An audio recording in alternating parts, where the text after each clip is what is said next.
Olá, bom dia, a graça e a paz do Senhor Jesus seja na sua vida, no seu coração, que você comece a semana cheio de alegria e paz, amém? Você está aqui no programa Café com Graça, programa que nós estamos usando como um devocional diário, todos os dias estudando e meditando na palavra de Deus. E olha, nós já estamos aí com 30 programas. Então, nós meditamos no Salmo 1º, meditamos no Salmo 23, foi uma semana no Salmo 1º, uma semana no Salmo 23. Se você não assistiu, vá lá no nosso canal, volta lá nos vídeos, você vai ver lá a playlist com esses estudos. Mas nós iniciamos o estudo de Gênesis. Estamos estudando este livro quase de verso em verso. Tem sido uma grande bênção. Então, se você está chegando por agora, volta lá e começa desde o início. Cada programa do livro de Gênesis, começamos no capítulo 1, verso 1, estamos agora no capítulo 3, falando sobre a queda do homem, ok? Mas tá bom, seja bem-vindo. Quero convidar você a compartilhar o link desse vídeo com as pessoas que você tem influência, coloca nos grupos de WhatsApp, dá aí aquela curtida, acione aí o sininho para você ser avisado dos nossos vídeos, faça um comentário, porque aí o algoritmo libera o nosso conteúdo para as pessoas, amém? Glória a Deus, vamos começar bem essa semana. Não deu para terminar sexta-feira falando sobre as restrições sobre o homem e a mulher, né? Eu falei para você sobre as restrições após o pecado, sobre a mulher e comecei a falar sobre o homem. A mulher, a Bíblia diz que Deus colocou dores de parto. Dores de parto. Ela já tinha dores, mas era uma dor bem singela. Agora, Deus aumentou as dores de parto, né? Eu expliquei tudo isso, está no programa de sexta-feira. Falei também sobre uma das restrições que Deus colocou foi o governo, né? Como ela tomou o encabeçamento ali do pecado, Deus falou: agora você não vai governar mais, você vai ser governada pelo seu marido. E eu expliquei isso também sexta-feira e é muito importante. Isso foi muito profundo. É bom você voltar lá, você que não assistiu, e assistir. Muita gente fala: a mulher não pode ensinar na igreja e tal. Eu expliquei tudo isso sexta-feira no programa de sexta-feira. E comecei a falar sobre as restrições sobre o homem, né? Primeira restrição. Muita gente fala: o trabalho é maldição. Não, o trabalho não é maldição. O homem trabalhava antes do pecado e trabalha depois do pecado. A maldição está no suor e na fadiga. Ele não trabalhava para comer, agora ele trabalha para comer. Entende? Aí vem a segunda restrição do homem, que está no capítulo 3, verso 19. Vamos ler? No suor do rosto comerás o teu pão, até que tornes a terra, pois dela fostes formados, porque tu és pó e ao pó voltarás. Então aqui agora, além da restrição do suor e da fadiga, você tem a morte física. O homem foi criado para viver eternamente. Mas agora, Deus condenou o homem à morte. Me entenda. A consequência do pecado foi essa. Deus falou: não coma dessa árvore. Se você comer, você vai morrer. E aí o homem veio e comeu.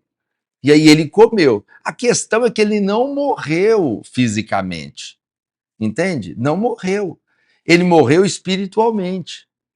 E então o que Deus fez? Deus matou um animal mostrando ali a redenção. Mas o que eu quero te dizer? Que agora a morte entrou. A morte entrou. Aí você fala: qual que é o benefício da morte? É porque agora o homem morrendo, ele não vai viver eternamente no pecado. Entende? Então até nisso você vê a graça de Deus. Ele não vai viver eternamente no pecado. Tanto é que quando o homem e Eva, eles pecam, Deus tira eles do ambiente do jardim e coloca um anjo com espadas desembainhadas para que eles não comam da árvore da vida e vivam eternamente no pecado. Então Deus agora coloca restrição, coloca a morte física. A morte entrou em cena. Claro que a morte entra em formatos, né, com desculpas inúmeras, né? Ninguém morre de morte. A pessoa morre de uma doença, a pessoa morre por causa de um vírus. Então tudo isso entrou quando o homem pecou. Não tinha doença, não tinha virose, não tinha essas coisas. Mas com o pecado entrou isso, e isso trouxe então a morte física. Né? O homem iria viver eternamente, como nós viveremos eternamente num corpo glorificado. Mas então, por causa do pecado, essa restrição, essa disciplina veio. O homem então vai morrer agora fisicamente. Claro que Adão morreu com 800 e poucos anos, depois isso vem diminuindo até 120 anos. Hoje nós vivemos aí na casa dos seus 90 para 100 anos, expectativa de vida mudou muito, né? Por causa de todo o cuidado e todo o medicamento e tudo que tem, que Deus deu inteligência ao homem para que desenvolvesse. Amém? Glória a Deus. Aí nós temos então, a partir do verso 20, nós temos a redenção de Adão e a redenção de Eva, né? Precisamos entender isso aqui, enxergar isso aqui no texto. Verso 20 diz assim: e deu o homem o nome de Eva, a sua mulher, por ser a mãe de todos os seres viventes. Fez o Senhor Deus vestimenta de peles para Adão e sua mulher e os vestiu. Então, primeiro você tem que entender o seguinte: quando Adão e Eva eles pecaram, eles tentaram se justificar pelo esforço próprio, pela obra humana, entendeu? Então a Bíblia diz que eles foram lá e cortaram, fizeram algo. A questão é essa: todo mundo está atrás de fazer algo, né? E às vezes você não precisa fazer, você precisa receber o que já foi feito. Deus já fez. Então, ele foi lá e pegou folhas de figueira e fez então roupas para ele e para a mulher. Só que isso aqui denota obra humana. Isso está lá em Gênesis 3:7. Vamos ler? Abriram-se então os olhos de ambos e perceberam que estavam nus, e coseram folhas de figueira e fizeram cintas para si. Então eles tentaram se justificar, se regenerar no esforço próprio, na obra do homem. A questão é que só existe regeneração através do sangue. Porque o salário do pecado era a morte.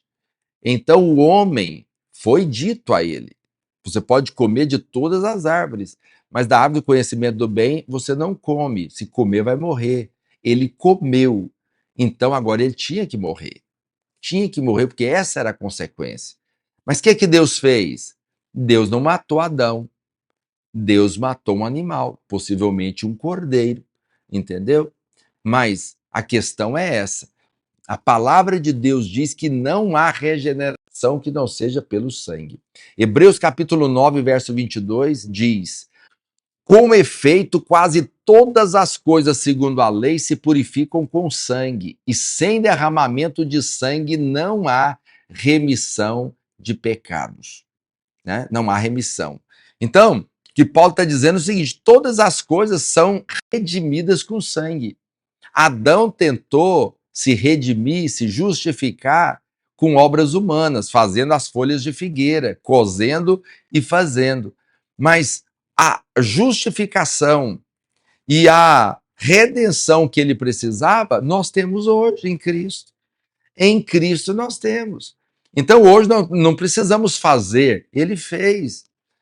Nós não precisamos coser folhas de figueira, obras humanas. Não, ele já fez a obra. Lá na cruz ele disse: está consumado, está terminado, eu terminei a obra. Então nós não começamos fazendo, nós começamos recebendo. Entende? O presente é esse. O dom da justiça a gente recebe, a gente não conquista. Compreende isso? Então isso é importante. Então a redenção do homem aqui é que ele não pode ter esforço humano, porque o esforço humano é vão. Ele precisa então do sangue do cordeiro na sua vida. É o que nós temos hoje. Amém? Verso 20. E deu o homem o nome de Eva, sua mulher, por ser a mãe de todos os seres humanos. Então, crer é o primeiro passo da salvação, é crer. Entende? Então, quando Adão coloca o nome de Eva aqui na esposa, ele estava crendo na promessa. Qual promessa? De Gênesis 3,15. Ele estava crendo na promessa. Entendeu? Ele colocou o nome de Eva. O nome Eva significa vida ou vivente.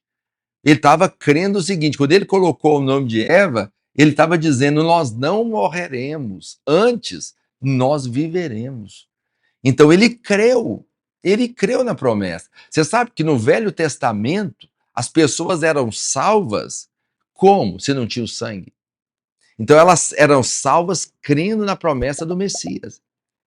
Porque eu disse para você lá no início, começando o livro de Gênesis, eu falei que a Bíblia de Gênesis e Apocalipse só tem um tema: Cristo. Cristo. Quando o Senhor mata o animal ali, apontava para Cristo. Entendeu? Quando Caim matou Abel, aponta para Cristo. O sacrifício aceito ali aponta para Cristo. Quando o tabernáculo foi instituído e eles matavam o animal ali, aquilo apontava para Cristo. Quando o povo está no deserto e eles feriram a rocha, aquilo apontava para Cristo. Quando o maná caía do céu, aquilo apontava para o pão vivo que desceu do céu, que é Cristo. Então a Bíblia só fala de Cristo, entendeu? Cristo. Por quê? Porque ele é a nossa redenção. Então as pessoas eram salvas crendo na promessa do filho, né? Isaías profetizou que o menino nasceria. Hoje não. Hoje nós não cremos na promessa, nós cremos no filho que veio. Hoje você tem que crer no filho. Você tem que crer na obra da cruz. Mas no Velho Testamento não tinha a obra da cruz, então você cria na promessa. Adão creu. E ele foi justificado, então, porque ele creu. Pastor, aonde que eu sei que ele creu? Ele colocou o nome de Eva, que significa vida. Ele estava dizendo: nós viveremos. Nós viveremos. Amém? Então, a redenção vem através da fé. Mas vem também através da cruz, ou do poder da cruz. Lá no verso 21 diz assim: fez o Senhor Deus vestimentas de pele para Adão e sua mulher, e os vestiu. Então aqui nós temos a obra da cruz. Como que eu vejo a obra da cruz aqui?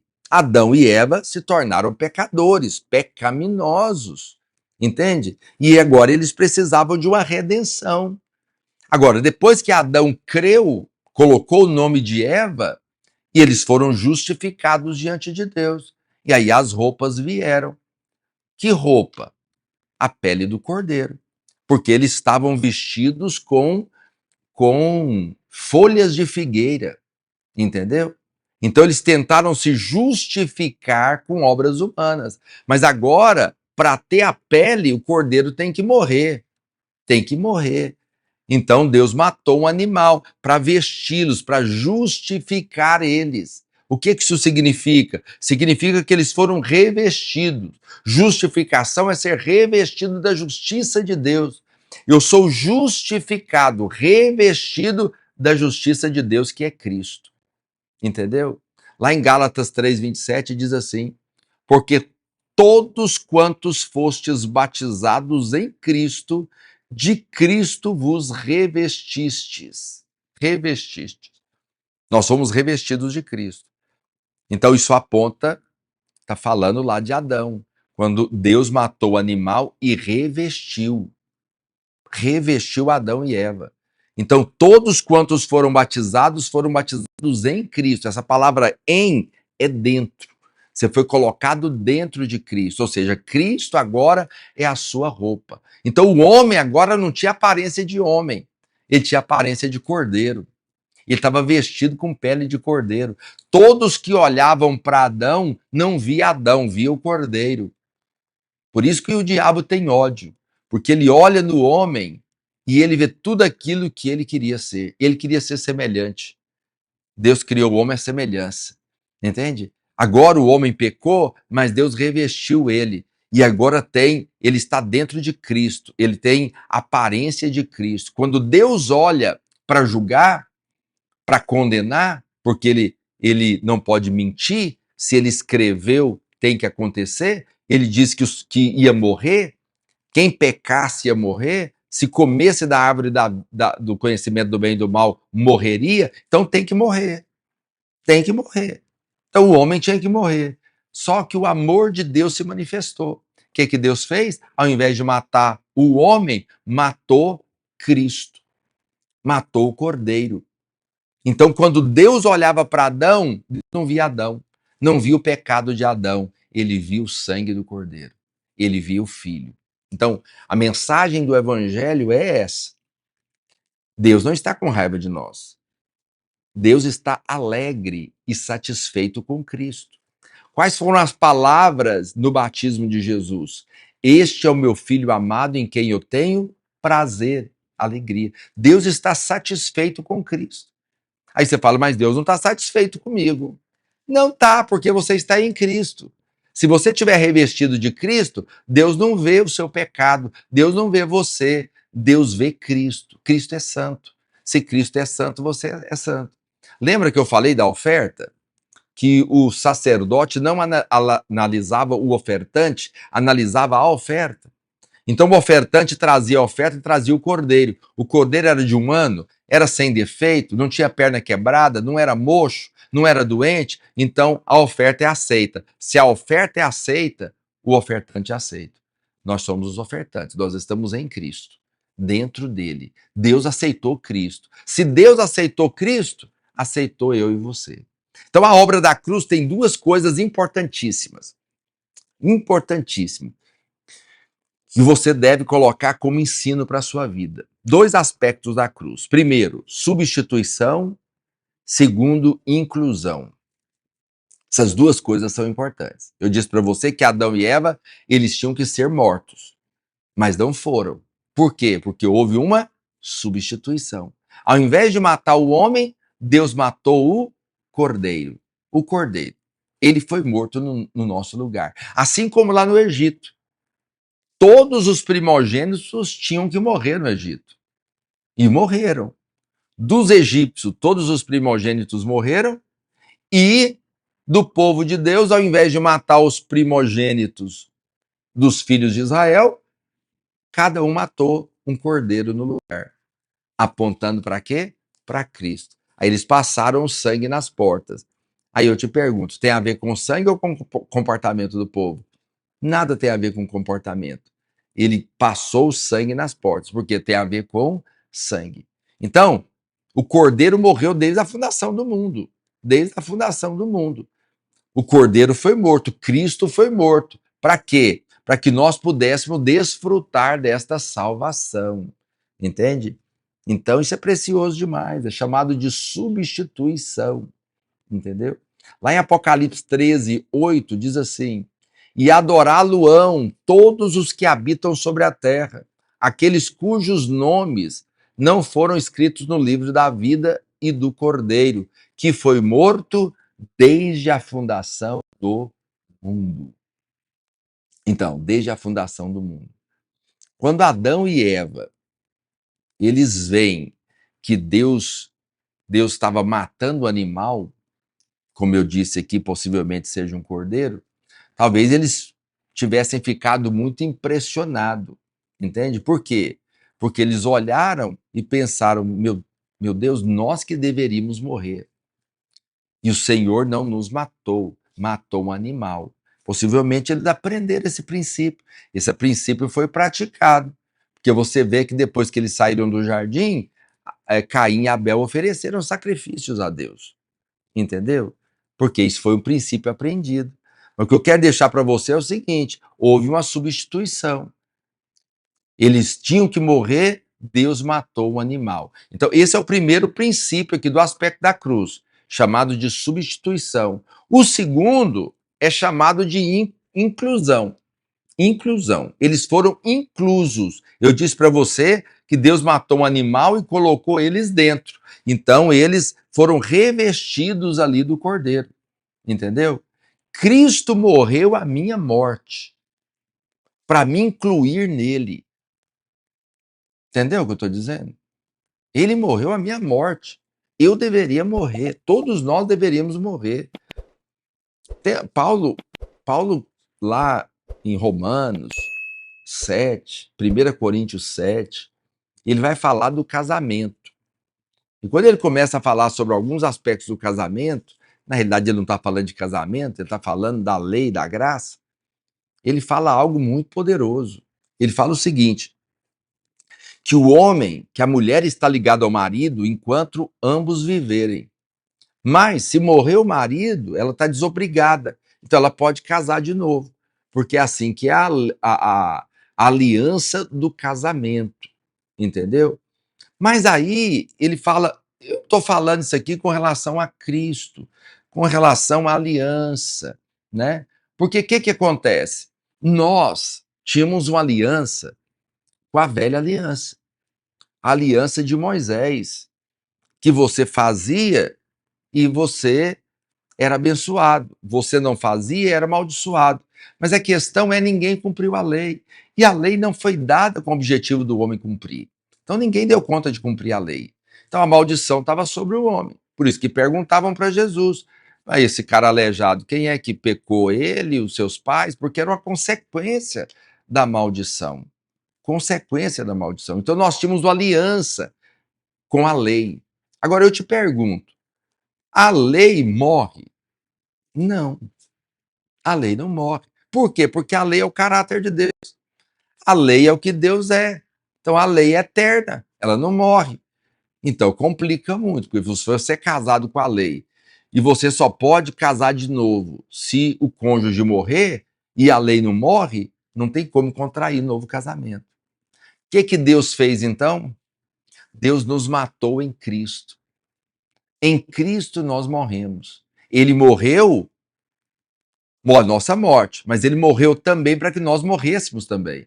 Então, no batismo, nós morremos. Quando eu nasço de novo, eu estou morrendo para esse mundo. Por isso que o batismo é, eu morro para esse mundo e nasço, saio da água, nasço de novo para uma nova vida em Cristo. Então, uma vez que eu morri, então agora a lei está quebrada. A aliança está quebrada. Eu posso contrair um novo casamento.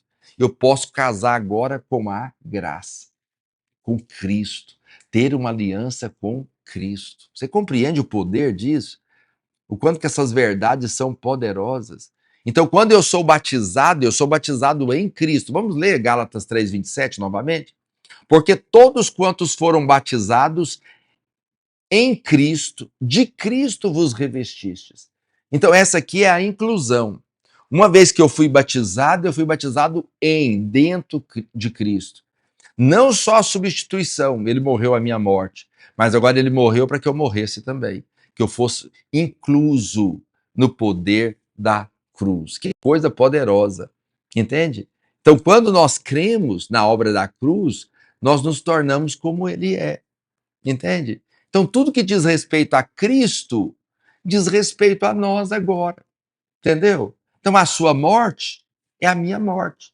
A sua ressurreição é a minha ressurreição. A sua ascensão é a minha ascensão. A sua vida é a minha vida. E a sua herança é a minha herança. Compreende isso? Está tudo agora incluso. Eu vou ler um texto aqui com você, para você entender o quanto é poderoso, né? As verdades da palavra de Deus. Romanos capítulo 6, verso 4. Diz assim: Fomos, pois, sepultados com ele na morte pelo batismo, para que, como Cristo foi ressuscitado dentre os mortos pela glória do Pai, assim também andemos nós em novidade de vida. Porque se fomos unidos com ele na semelhança da sua morte, certamente o seremos também na semelhança da sua ressurreição. Sabendo isto, que foi crucificado com ele o nosso velho homem, para que o corpo do pecado seja destruído, e não sirvamos ao pecado como escravos. Porquanto, quem morreu está justificado do pecado. Ora, se já morremos com Cristo, cremos que também com ele viveremos, sabedores de que, havendo Cristo ressuscitado dentre os mortos, já não morre, a morte já não tem domínio sobre ele.